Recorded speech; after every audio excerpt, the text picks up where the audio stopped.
Free State Premier Magashule was conferred with an honorary doctorate in Turkey. The Başakşehir University, a private education institution in Turkey, located at the European side of Istanbul, has recognized the commitment, hard work and leadership shown by Premier Magashule with an honorary PhD for his contribution in the field of education as an integral role player in human development and progression. And we're joined now by Free State Premier Magashule. Dr. Magashule, good evening to you and thanks so much for joining us. How significant is this honorary doctorate to you? Well, I'm one person who believes in studying. I believe we need to work hard. So it was indeed humbling to be bestowed upon me this honorary doctorate. I have been very reluctant to take it, but after thorough consultation with the leadership of the province and many other leaders in the country, they felt maybe one should appreciate, and so it's an honor to have it, and it's on behalf of the people of the province, on behalf of South Africa and the continent of Africa. For those that may not be aware of your dedication, commitment and leadership prowess in the space of education, what would you say were the contributions or attributes that led to you being now referred to as Dr. Magashule? Well, since my time immemorial when I was a teacher in the 80s, we organized career guidance, we organized funds for our students even during the apartheid days with the Honorable MEC Mahwe, the MEC of Education in the province, and many others.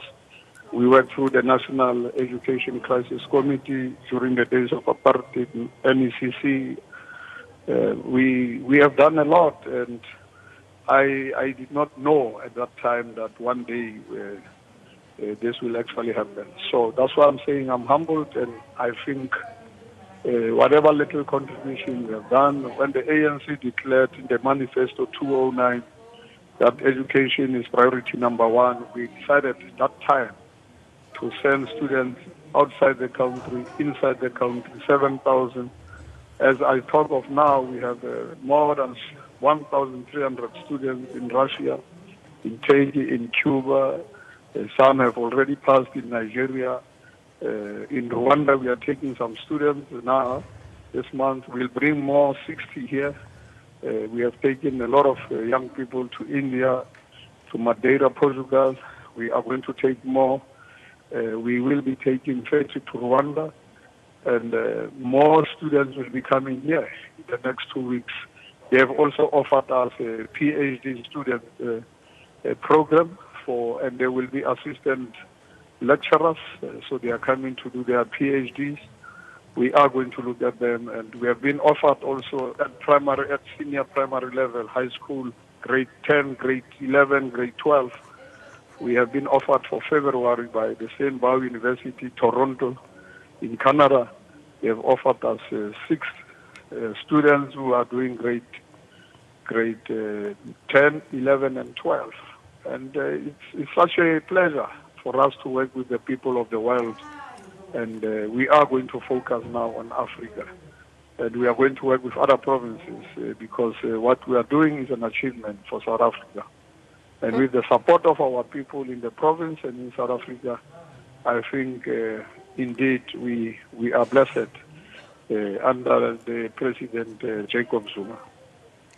And how do you respond to those that say there is no hope for a black child who's perpetually being dumbed down, as it were, because the expectation is so little in terms of the passing aggregate that they need to achieve, and that the ANC government, in a sense, has failed the black majority by not being able to produce the caliber of leaders that we require?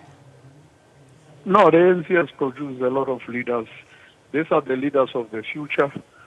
And one day people must hear these young people talking to South Africans and Africans, telling them how the ANC has actually fared since its unbanning and even before that time. The ANC has all the time invested in education. You remember Solomon Mahlangu High School. And presently I'm with all African ambassadors from Africa, different countries, as we celebrate now. The ambassadors are all here, those who are in Turkey and in Ankara. So I can tell you the hope of our people is still with the ruling party, the African National Congress. All right, just talk us about our relationship with Turkey as one of our trade partners. They often also host trade and investment missions in the country. That close relationship, how beneficial that is to South Africa?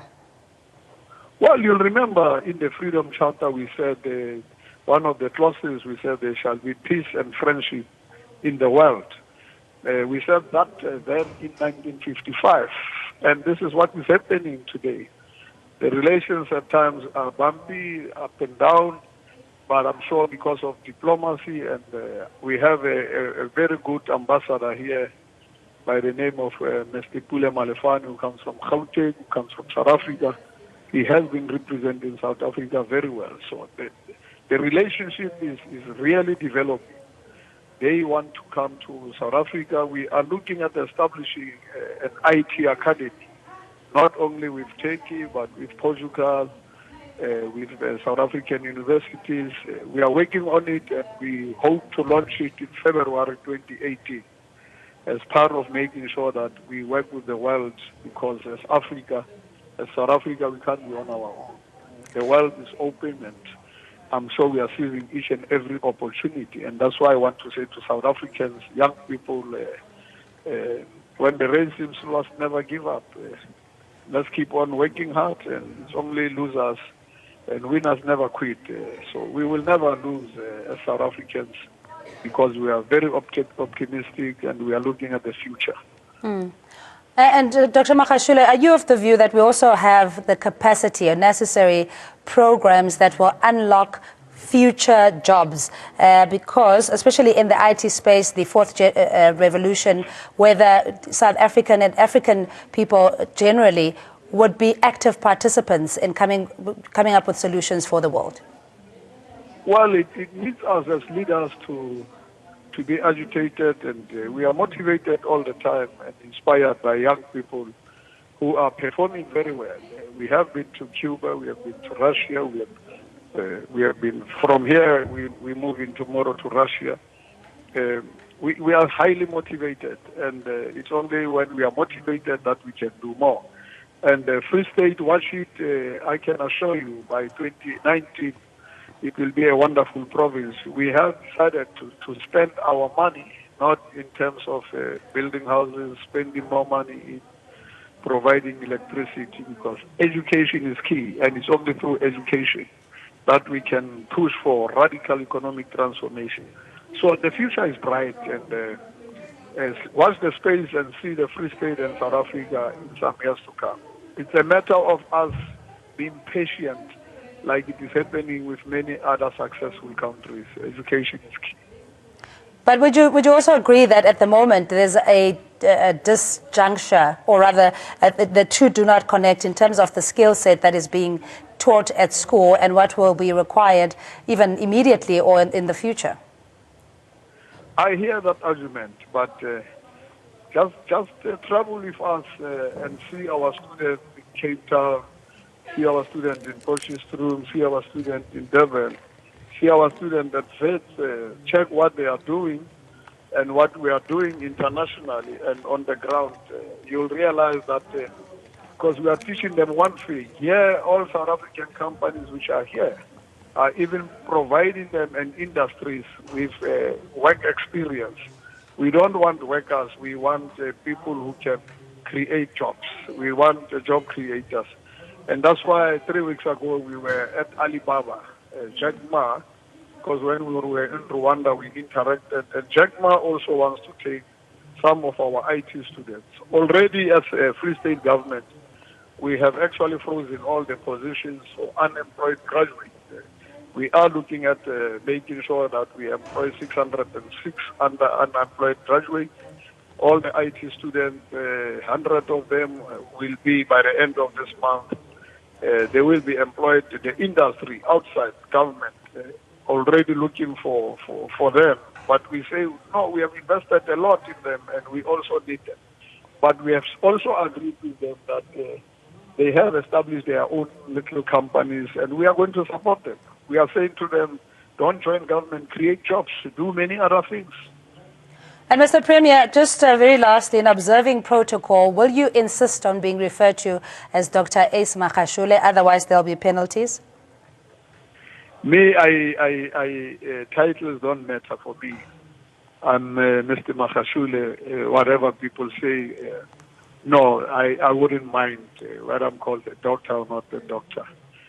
All right, we're going to leave it there. That's Free State Premier Dr. Ace Magashule with his honorary PhD for his contribution in the field of education as part of an integral development to human development and progress. Thank you.